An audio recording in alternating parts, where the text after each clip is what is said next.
Assalamualaikum. Assalamualaikum warahmatullahi wabarakatuh.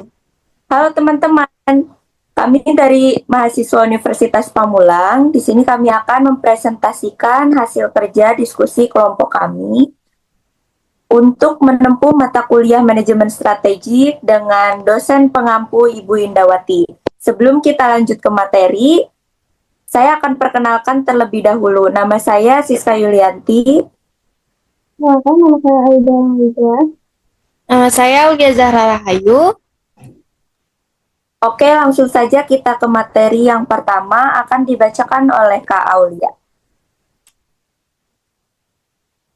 Teman-teman, apa sih penilaian eksternal itu? Penilaian eksternal adalah proses mengidentifikasi peluang dan ancaman yang dapat mempengaruhi organisasi. Audit eksternal sendiri membantu dalam mengembangkan strategi yang sesuai dengan lingkungan bisnis. Lalu ada hakikat audit eksternal. Tujuan utama dari audit eksternal sendiri yaitu mengidentifikasi peluang yang dapat dimanfaatkan dan menentukan ancaman yang harus dihindari. Audit eksternal bukan berisi daftar lengkap semua faktor, melainkan fokus pada variabel kunci yang menawarkan respons yang dapat ditindaklanjuti. Lalu ada 5 kategori kekuatan eksternal. Yang pertama, kekuatan ekonomi. Berupa pertumbuhan ekonomi, inflasi, suku bunga, nilai wajar, dan pasar tenaga kerja. Lalu yang kedua, ada kekuatan sosial dan budaya. Berisi tren demografi, perubahan gaya hidup, dan kesadaran lingkungan. Lalu yang ketiga, ada kekuatan politik. Berisi regulasi pemerintah, kebijakan perdagangan, dan stabilitas politik. Lalu yang keempat ada kekuatan teknologi, berisi perkembangan digital, otomatisasi, dan inovasi industri. Lalu yang terakhir ada kekuatan kompetitif, berisi posisi pasar, strategi pesaing, dan keunggulan kompetitif. Selanjutnya akan dibacakan oleh Kaida. Selanjutnya ada proses audit eksternal. Apa aja sih itu proses audit eksternal? Yang pertama itu ada mengumpulkan data dari sumber eksternal, majalah bisnis, laporan industri, dan analisis pasar. Dan yang kedua itu ada melibatkan tim manajemen dalam analisis lingkungan eksternal. Lalu selanjutnya ada mengidentifikasi peluang dan ancaman utama. Yang terakhir ada mengembangkan strategi untuk memanfaatkan peluang dan menghadapi ancaman. Selanjutnya itu ada pandangan organisasi industrial. Pendekatan I.O. menekankan bahwa faktor eksternal lebih penting daripada faktor internal dalam membentuk strategi perusahaan. Model 5 Forces Quarter membantu perusahaan memahami persaingan dalam industri.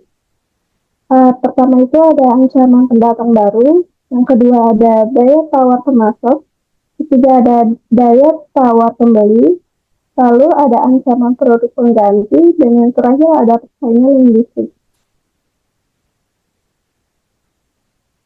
Selanjutnya ada peran teknologi dalam penilaian eksternal. Apa sih itu peran teknologi dalam penilaian eksternal? Teknologi mempengaruhi cara perusahaan mengumpulkan dan menganalisis data eksternal. Lalu ada penggunaan big data atau AI dalam perencanaan strategis. Contoh perusahaan yang memanfaatkan teknologi yaitu ada Amazon, analisis tren pasar berbasis AI, dan Tesla, penggunaan data real time untuk inovasi kendaraan listrik. Selanjutnya akan dijelaskan oleh Kak Siska. Oke, selanjutnya ada kesimpulan. Di sini yang pertama, penilaian eksternal membantu organisasi memahami lingkungan bisnisnya. Yang kedua, audit eksternal mencakup faktor ekonomi, sosial, politik, teknologi, dan persaingan. Yang terakhir, perusahaan harus beradaptasi dengan perubahan lingkungan eksternal agar tetap kompetitif. Di sini kami akan menampilkan jurnal pendukung untuk pertemuan kali ini, yaitu dari Ahmadi Mirzam Argi tahun 2024 tentang manajemen strategik dalam evaluasi SWOT untuk usaha mikro, kecil, dan menengah atau UMKM. Manajemen strategik. Sangat penting untuk memastikan keberlanjutan dan pertumbuhan organisasi. Baiklah, sekian teman-teman presentasi dari kelompok kami. Semoga teman-teman suka dengan tayangan kami kali ini. Jangan lupa like, comment, subscribe, and share ke teman-teman kalian yang lainnya. Kurang lebihnya mohon maaf. Wassalamualaikum. Wassalamualaikum warahmatullahi wabarakatuh. Bye-bye.